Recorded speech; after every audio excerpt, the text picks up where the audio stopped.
सरकार से पूछना चाहता हूं कि पाराशर पहाड़ में सड़क बन सकता है तो पिपराडी गांव में क्यों नहीं बन सकता है अध्यक्ष महोदय। मैं उस क्षेत्र से आता हूं, मैं कोयलांचल के क्षेत्र से आता हूं अध्यक्ष महोदय। मैं रोज बमबारी गोली तमाम घटनाओं को महोदय देव प्रभा आउटसोर्सिंग के समर्थकों व ग्रामीणों में झड़प, पत्थरबाजियों, तारानाथ के पहाड़ में जो कि सेंचुरी अभ्यारण्य है सड़क चली गई, लेकिन पिपराडी गांव सड़क नहीं जा पा रही। सरकार को आपके माध्यम से संज्ञान में देना चाहता हूं, अगर सरकार संवेदनशील है, क्योंकि लॉ एंड ऑर्डर की बात है, लेकिन जब ग्रामीणों को पीटा जाता है, जब ग्रामीणों की जमीनों को जबरन लिया जाता है, कानून अपनी प्रतिक्रिया क्यों नहीं। लेकिन यहाँ दुर्भाग्य इस राज्य का कि जिनकी भूमि है, सदियों से हजारों वर्षों से भूमि पर वो जोत तोड़ करते हैं। मांडू का मामला को संज्ञान में लीजिए, सुरंगा का मामला संज्ञान में लीजिए, भौरा का मामला संज्ञान में लीजिए। राज्यपाल महोदय के द्वारा प्रस्तुत अभिभाषण पे हो रहे वाद विवाद पर अपनी प्रतिक्रिया देने के लिए आया हूं। महोदय, एक छोटी सी कहानी मैं बताना चाहूंगा। एक महिला थी, उसकी छोटी बच्ची जिसकी उम्र 5 वर्ष थी, वो अपनी माँ से आकर पूछती है कि माँ, छोटे भाई का मृत्यु कब होगा। तो माँ ने पूछा कि बेटी तुम ऐसा क्यों कह रही हो, अपने छोटे भाई को मरने के लिए क्यों कह रही हो। तो छोटी सी गुड़िया ने कहा कि माँ, बड़े भाई की जब मृत्यु हुई थी तो बहुत सारे लोग हमें खाना देने के लिए आए थे, हमारे घर में भोजन नहीं था, हमें कपड़े नहीं था, तो बहुत सारे लोग हमसे मिलने आए थे और हमें खाना देकर गए थे। और मैं चाहती हूँ कि छोटा भाई अगर मर जाएगा तो शायद बहुत सारे लोग आएंगे, हमें भोजन देंगे, हमें खाना देंगे, हमें कपड़े देंगे, क्योंकि हम 4-5 दिनों से भूखे हैं। महोदय, आज यही भाव कोयलांचल के हर एक रैयतों के घर में है कि जब भी हमारी जमीनों का अधिग्रहण होगा, जब कोई कंपनी हमारी जमीन का अधिग्रहण माइंस के लिए करेगी और जब माफियाओं के द्वारा उन पर लाठीचार्ज होगा, उनके लठेत के माध्यम से उन पर हमला होगा, तो कोयलांचल के रैयत चाहते हैं कि साथ साथ में 2-4 IAS IPS को भी चोट लगे। क्यों लगे?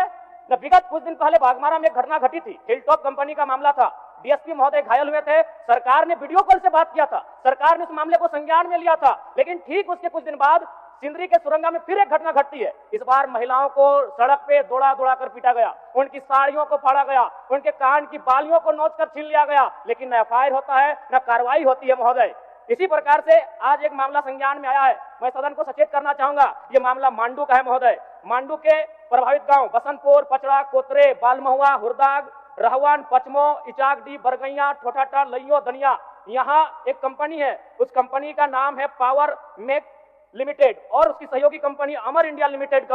इनके माध्यम से खनन का कार्य होना है अध्यक्ष महोदय। विगत 2-3 दिनों से लगभग 500 की संख्या में महिलाएं धरने पर बैठी हैं। यह मामला मैं सरकार को आपके माध्यम से संज्ञान में देना चाहता हूं। अगर सरकार संवेदनशील है, क्योंकि लॉ एंड ऑर्डर की बात करती है, ये सामाजिक न्याय की बात करती है, विधि कानून की बात करती है, तो भारतीय संविधान आर्टिकल 14 कानून के समय सबको बराबरी की बात करता है। एक DSP घायल हुए, आपने लॉ एंड ऑर्डर को हाथ में लिया, DIG IG ने मार्च किया, DSP ने संज्ञान में लिया, DC घटनास्थल पर गई, लेकिन जब ग्रामीणों को पीटा जाता है, जब ग्रामीणों की जमीनों को जबरन लिया जाता है, कानून अपनी प्रतिक्रिया क्यों नहीं देता अध्यक्ष महोदय। इसलिए मैं एक गंभीर मामला आपके संज्ञान में देना चाहता हूं।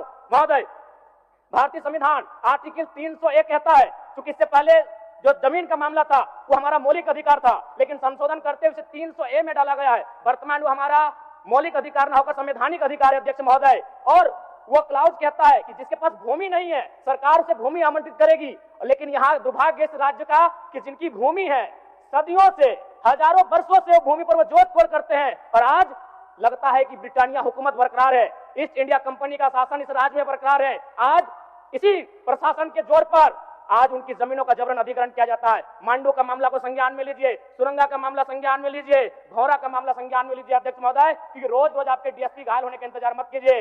विधि के समक्ष अगर सब बराबर हैं तो रैयतों को भी जान जाती है, रैयतों को भी चोट लगता है। इस मामले को संज्ञान में लेंगे महोदय। महोदय, मैं आगे कहना चाहूंगा, अभी वरिष्ठ नेता ने कहा लॉ एंड ऑर्डर, मैं मानता हूं कि लॉ एंड ऑर्डर आपका है, लेकिन कहां अध्यक्ष महोदय? गांवों में, खेतों में, खलिहानों में, बालू और कोयला के खदानों में, माफियाओं की जेब में आपका लॉ एंड ऑर्डर है महोदय। मैं पढ़ के बताना चाहूंगा, ओबी डंपिंग को लेकर भिड़ंत, फायरिंग, बमबाजी, रेती जमीन पर ओबी डंप किए जाने को लेकर पहले भी हो चुका है संघर्ष, चले थे गोली बम, मामला जीनागोड़ा का। देव प्रभा आउटसोर्सिंग के समर्थकों व ग्रामीणों में झड़प, पत्थरबाजी व फायरिंग, तीसरा थानेदार का हाथ टूटा। अचानक बमबाजी व फायरिंग से मची भगदड़, पुलिस की मौजूदगी में एक दूसरे पर पत्थर बरसाते लोग। मैंने कहा लॉ एंड ऑर्डर है अध्यक्ष महोदय। कहां? गांवों में, खेतों में, खलिहानों में, कोयला के खदानों में, माफियाओं की जेब में अध्यक्ष महोदय। मामले को गंभीरता पूर्वक संज्ञान में लीजिए अध्यक्ष महोदय। फिलहाल मांडू के मैंने जिन गांवों का नाम जिक्र किया है, अभी भी 500 महिलाएं धरने पर बैठी अध्यक्ष महोदय। अगर सरकार इस मामले को गंभीरता पूर्वक नहीं लेती अध्यक्ष महोदय, तो बागमारा और झरिया जैसी घटनाएं मांडू में घटित होने में देर नहीं लगी अध्यक्ष महोदय। इसलिए मैं चाहता हूं कि इस मामले को आप संज्ञान में ले। दूसरी बात अध्यक्ष महोदय, मैं आपके माध्यम से एक अत्यंत गंभीर मामला संज्ञान में देना चाहता हूं। धनबाद जिला तोपचाची प्रखंड अंतर्गत पिपराडी गांव आजादी के 78 साल बाद भी उस गांव की सड़क मुख्य सड़क से जुड़ नहीं पाई है। उनका मामला आता है अभयारण्य भूमि, सेंचुरी का भूमि का मामला संज्ञान में आता है। अध्यक्ष महोदय, मैं सदन के माध्यम से सरकार से पूछना चाहता हूं कि पारासगंज पहाड़ में सड़क बन सकता है तो पिपराडी गांव में क्यों नहीं बन सकता है अध्यक्ष महोदय?